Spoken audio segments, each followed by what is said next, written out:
So I recorded the final part of the introduction. Then I found out that it got fucked up, and my fingers hurt because I burnt them. And I'm not gonna re-record the introduction because fuck it, it's pretty much useless. And I'm gonna jump straight into the chapter 5. And chapter 5 is called De-Stalinization and Intellectual Salvationism.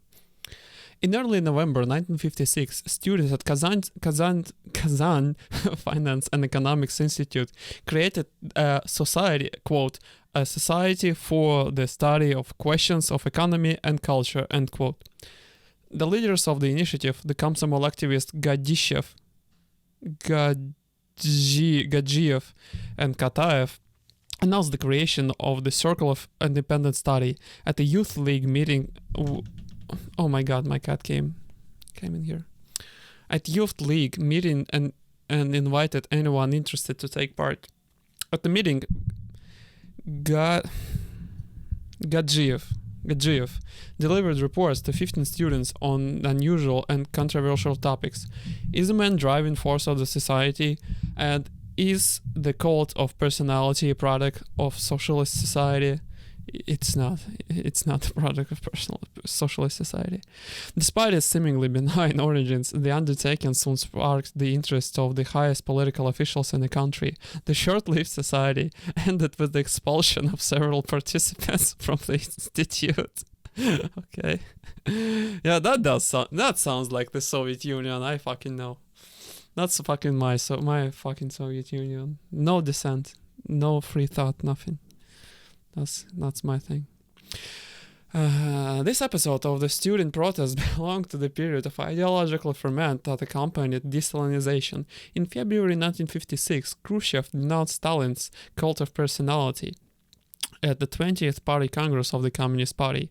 The so-called secret speech, quote-unquote, was a bombshell for the Soviet society, as millions of citizens who had recently viewed the leader with devotion and struggled to make sense of Khrushchev's revelations of mass terror and misrule. While the speech produced a range of responses, young people were especially active in articulating one approach to the recent past that caused concern for party leaders, an overeager embrace of Khrushchev's criticism of the Stalin era and his era. The Circle of Independent Study in Kazan suggests two seemingly discordant aspects of student mobilization around an anti-Stalinist platform. The Circle of Independent Study in Kazan is striking for its political naivety, demonstrating a seeming ignorance about the limits of accepted discourse. The students, including the ranking Komsomol activists, advertised their endeavor at the highly public setting of Youth League meeting. What are you doing, my cat? Georgie! Ёб твою мать. Fucking cat. The immediate historical context of November 1956 would hardly seem one fitting for an open political action. While students debated history and communist theory, Soviet armed forces were suppressing the revolution in Hungary. Yeah, and the KGB party and Komsomol organizations were undertaking targeted repressions against critics at home, and in higher education in particular. And this is very similar to. This kind of reminds me of something. Yes. Another seeming anomaly was the way the students presented their agenda in academic terms. By calling their initiative a circle, students seemed to liken it to the student scientific societies and cultural clubs that were an everyday reality in the post-war universities. Perhaps inadvertently, however, the description also conjured up the core institution of intelligentsia history, the kruzhok of like-minded and culturally thinking intellectuals. Nevertheless, the Kazan students clearly understood the purpose of their endeavor as an intellectual exercise, one that approached the problem of transition to post-Stalinism through the prism of ostensibly disinterested and objective discourse.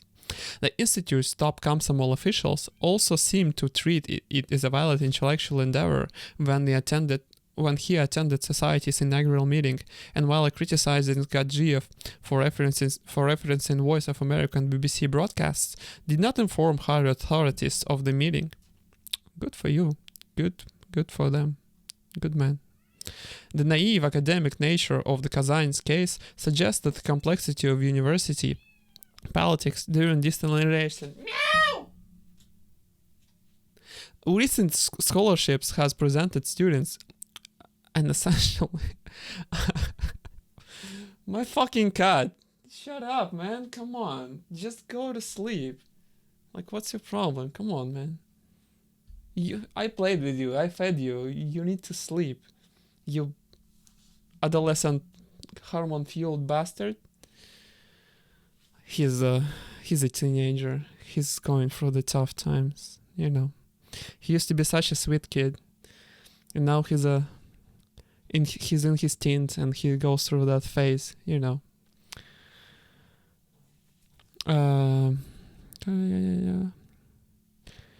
Recent scholarships presented students as essentially oppositional group, determined to press Khrushchev's tentative criticism of Stalin to their logical conclusions. This literature exaggerates the anti-Soviet motives of student rebels and treats an oppositional fringe as a representative of the student body as a whole. In part, these oversights reflect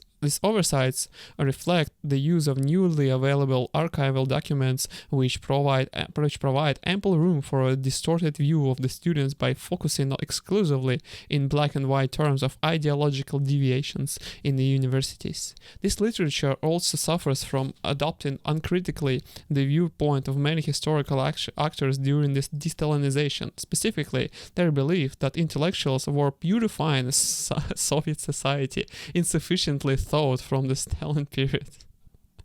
Purifying the society. Oh my god. Fuck. This chapter views unrest in the universities as a product of the broader interaction among learning, identity, and the crisis of post-Stalinism.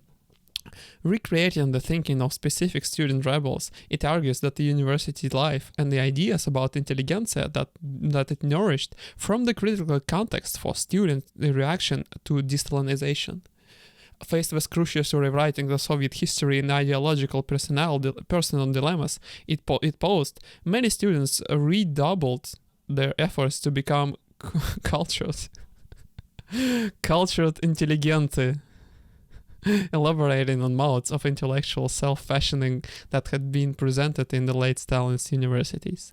Embrace of the intelligentsia cultural mission was a logical response to a time of upheaval, but it also brought dissension into universities by interconnecting de-Stalinization with debates about the intelligentsia. Stalin's death, Khrushchev's riddle, and university culture. The conventional starting point for de-Stalinization and more broadly liberalizing trends of the period, which scholars have traditionally called the thaw in Soviet life, is Stalin's death. This is hardly surprising given Stalin's role at the driving force of the Soviet system, even in his final months. Along with much else, higher education underwent several crucial changes soon after Stalin's death, in line with what one historian had called the exceptional liberalism of the repressive apparatus immediately after 1953, the routine functions of the secret police on campus, recruiting informants to conduct surveillance, acting on signals, quote-unquote, concerning political dangers received from citizens, narrowed in scope. Good for you. Fuck the KGB. Like, turn them down. Abolish KGB. Abolish FSB. Abolish everything. Abolish the fucking state. At the same time, Komsomol underwent a process of reform that undid some of the bureaucratic immobility that had plagued the organization for years. A centrally organized campaign against bureaucracy in the ranks sparked a turnover in ranking cadres. Cadres? Like I never know how to read this word. Cadres. And the shrinking of the apparatus and spurred the activists to criticize the quote, petty guardianship and regimentation, end quote, of higher comsomol bodies.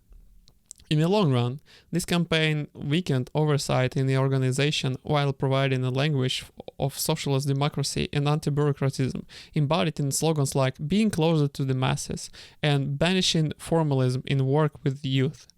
Yeah, I can get behind that. Which would soon prove formidable weapons in the hands of young communist reformers. But too great an emphasis on Stalin's death as a pivotal moment in Soviet history, at least with regard to the politics of educated society, risks obscuring other trends in this period. While the loss of Stalin was a defining moment for every Soviet citizen, its implications were hardly clear at the time. It is unconvincing to poise a direct link between Stalin's passing and thawing of public opinion. The vast majority of students saw the event as a tragedy. In one recollection of a typical scene, students at the SGU history department devoted to Stalin to the last drop of their blood had a meeting on the event at which everyone cried. Oh, come on, man.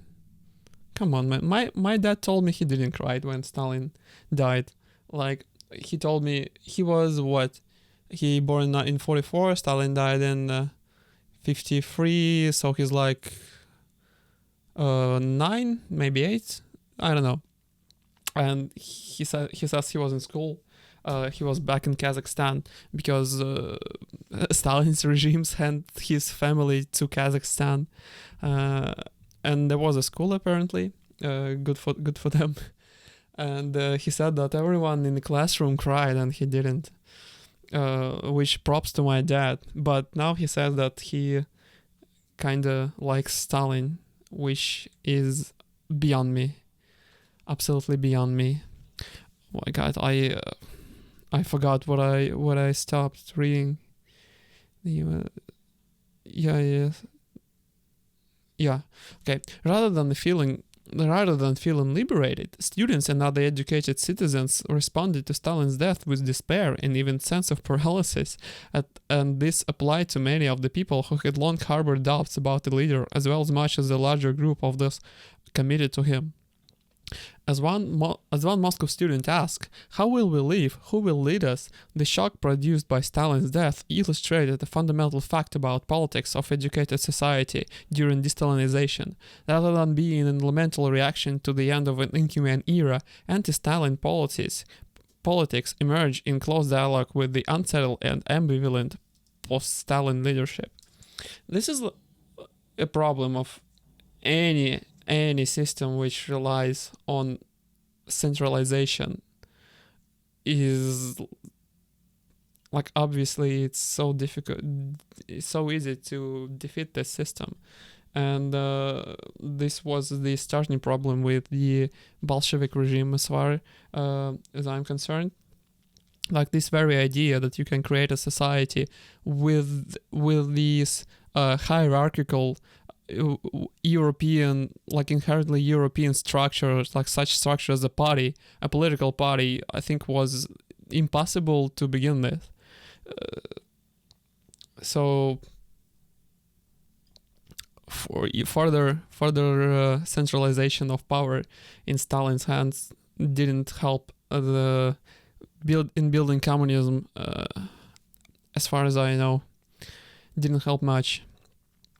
Focusing on Stalin's death at the start of the thaw in Soviet society also obscures continuities across 1953 divide. Recent writing has pointed to the late Stalin period as a generator of different aspects of the thaw, from the liveliness of youthful culture consumption to the humanist themes of post-1953 literature, the sincere depiction of life, a focus on individual fulfillment and criticism of bureaucracy. In the same pattern, student activism of the de-Stalinization period emerged from a social intellectual milieu of higher learning under Stalinism. As Chapter 1 showed, the universities were social environments where youth interacted most closely with culture, quote-unquote, understood in a specific contemporaneous scene of the socialist civilized mission. Far from being inherently oppositional, the idealistic pursuit of culture was a core component of the post-war student life, one which the higher education bureaucracy cultivated. The moderating reforms that followed Stalin's death transformed the scale of students' cultural life, as a less fearful environment made it possible to bring independent intellectual exploration into the public setting in ways that were impossible just a few years before. Growing numbers of students participated in university literary associations sponsored by writers' unions and publishing houses, which aimed to help aspiring writers and critics hone their craft. Oh, that sounds pretty cool. Sometimes, with the minimal party oversight, intellectually minded students use these organizations to share ideas, form social networks, and ultimately to claim roles as independent interlocutors of Soviet culture. Wow. In Leningrad, poetry reading... Oh, fuck. Why do I scroll when I'm reading? What's my problem? Jesus, I lost it again. Like, I should never scroll when I'm mid-sentence. What is my problem? Where is it? In Leningrad, poetry reading of the Polytechnic Institute, oh, I know this place, under auspices of literary club. Auspices? Yeah, under the auspices of literary club reportedly drew audiences upward of 1,000 young people from across the city. Wow, could you imagine like having a kruzhok or whatever and attracting 1,000 people? A fucking 1,000 people. It's insane. Provincial universities also saw the emergence of officially recognized yet intellectually boisterous cultural spaces. At SGU, literally creative section provided a university-wide forum for intellectual discourse among cultural savants, including several former participants of the now disbanded wall newspaper Box, in all like capital letters, BOKS, discussed in chapter 1. Oh, okay, yeah. When one E. Kaganov presented a mediocre poem entitled "The Lion and the Person" that he had entered in the university poetry contest, the Box veteran Viktor Seleznov proclaimed ironically that the poem was monumental work on the contradictions of the slaveholding system. Holy shit. If this was a distinctive public culture of the thaw, erudite, deviant, and clever, it was also the extension of a longer tradition of students' highbrow creativity. I don't like the word highbrow. It has bad roots. It's rooted in eugenics and phrenology. The special link of universities to Soviet culture provided a critical context for the events of 1956, when Khrushchev denounced Stalin at the 20th Party Congress. Scholarly accounts often stress the speech's incomplete account of the Stalin period, particularly its failure to acknowledge the tragedy of collectivization and the fate of the non-communist victims of the regime. Tragedy of collectivization. This critique is true, but it misses the point. In the context of time, Khrushchev lurid recounting of Stalin's misdeeds, including persecution of honest communists, strategic mistakes during World War II, ruination of post-war Soviet agriculture, and propagation of his own cult, was explosive. The boldness of speech reflected Khrushchev's confidence that history was on the side of Soviet communism, expunging the ghost of Stalin and resurrecting Leninism would redouble citizens' dedication to the party. Yeah, man, Lenin fucking rule. Maybe not. I actually don't know all that much about Lenin, to be honest. I know more about Stalin, but Lenin is a kind of an enigma to me still. A blind spot in my already small knowledge of history. This was not an as unrealistic as an idea, as commentators have sometimes argued, at least with regards to the youth. Among Russian and Ukrainian students, the speech triggered widespread patriotism and enthusiasm about the communist project. As the Ukrainian literary critic Ivan Svitlichny recalled wistfully in a later speech, it had seemed immediately after the 20th Party Congress that, quote, all national problems would resolve themselves at one blow, and that nothing was left except to march ceremoniously with the upraised fists to the path of the communism, end quote. Oh, that's pretty... Wow, these people. The problem with Khrushchev's criticism of the cult of personality was less its stridency or lack thereof, as it's consistency. Khrushchev wanted to spur enthusiasm for a de-Stalinized communist project while leaving the institution and the elites of the Stalin period in place. Yeah, that doesn't make a lot of sense, Nikita. That makes no fucking sense.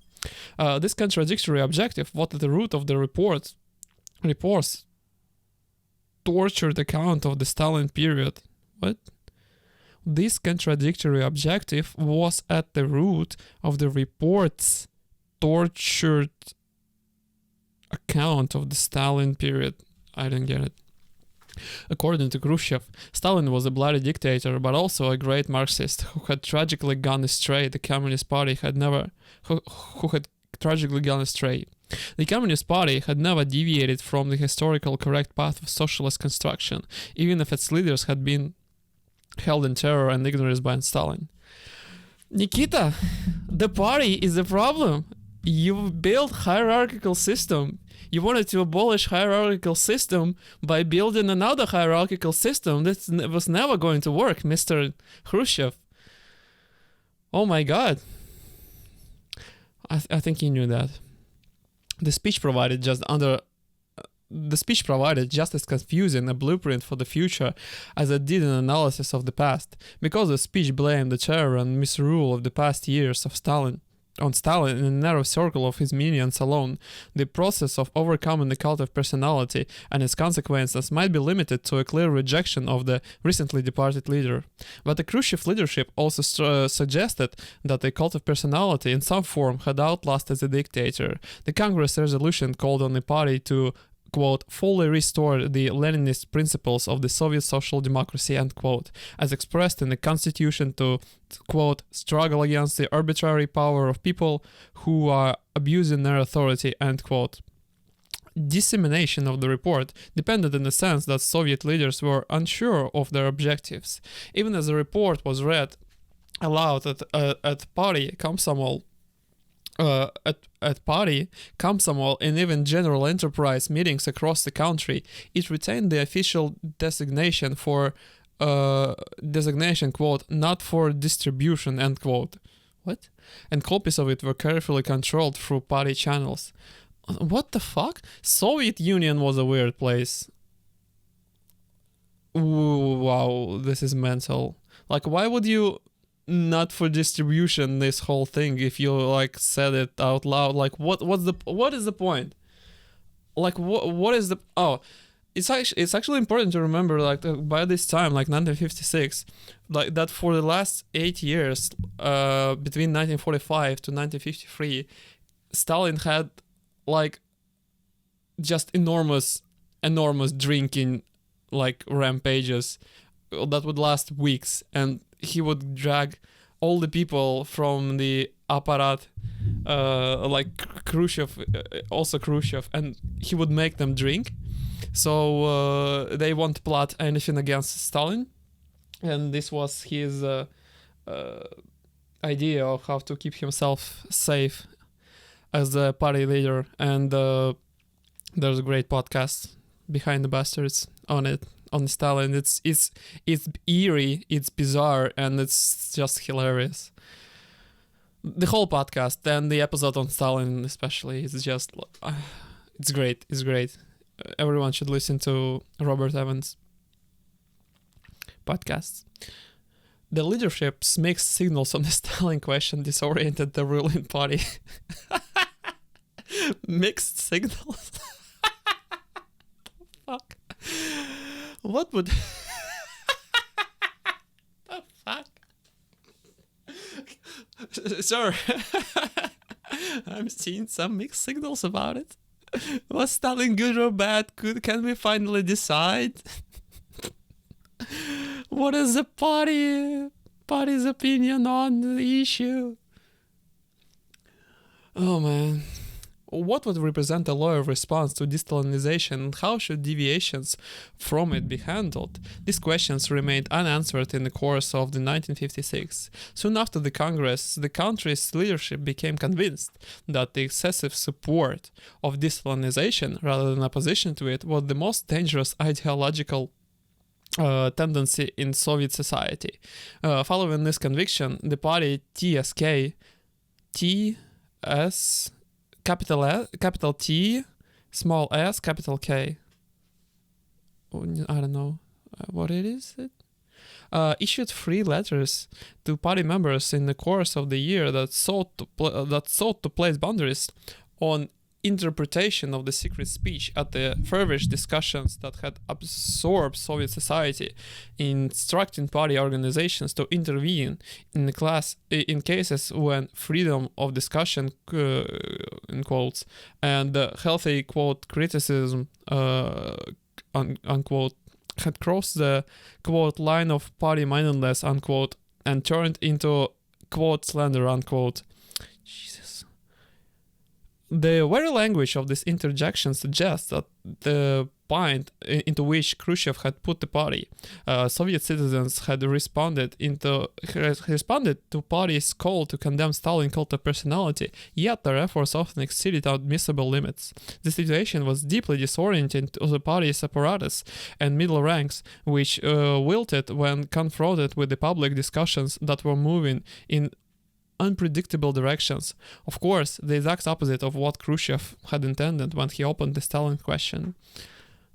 The Stalin question, like that. I like that. The Stalin question.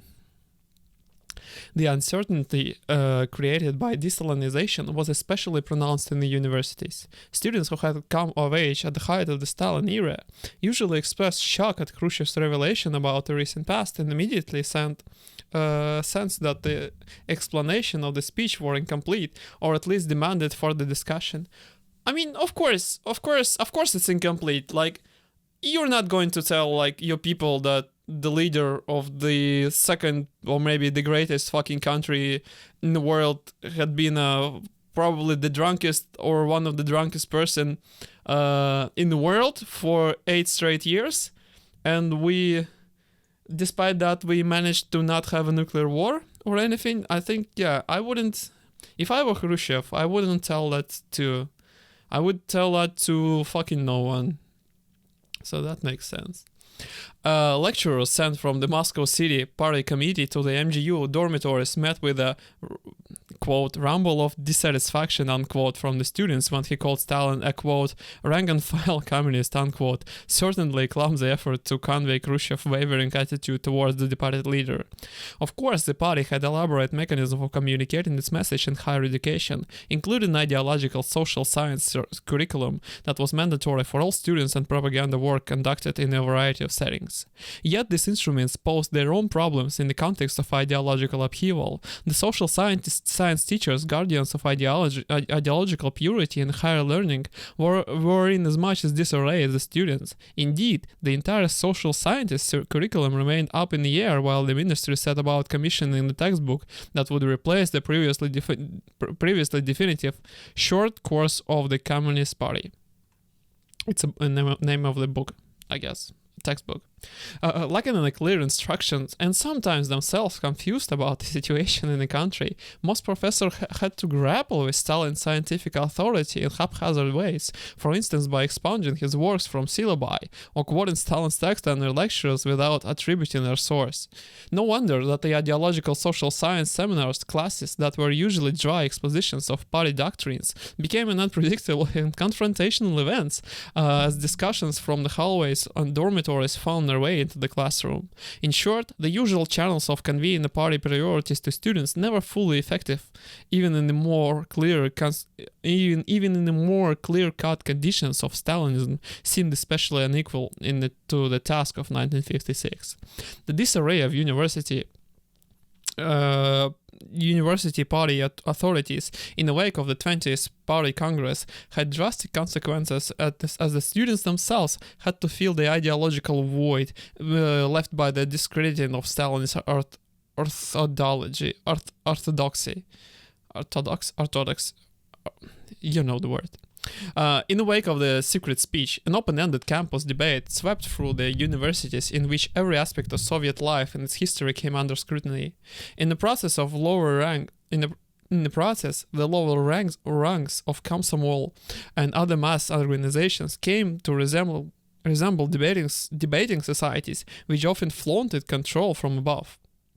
Significantly, the clear majority of incorrect and anti-Soviet statements, quote-unquote, for which students were punished through party channels in 1956 and 57, occurred in Komsomol's meetings. The student body was doubly confused.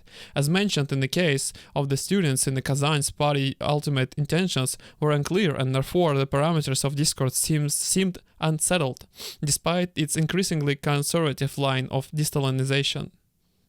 More fundamentally, students were unable of their own positions. For the vast majority of the Soviet students who had been loyal to the leader Khrushchev's revelations threw much in doubt the identity of a figure previously held sacred, the entire course of Soviet history, and one's own past identity as a Soviet citizen of the Stalin era. Not surprisingly, classmates and comrades discovered that they had wildly divergent thoughts about the Stalin question, and everything came with it. Ivan and Timur, roommates and close friends at the MGU, argued heatedly into the night, so loudly that, quote, disturbed students and adjoining rooms beat against the wall, end quote. Ivan's, quote, jinx spoke, even howled in favor of exposing Stalin's deeds, unquote. Jesus. Whereas Timur remained a fervent Stalinist, quote unquote. The fuck.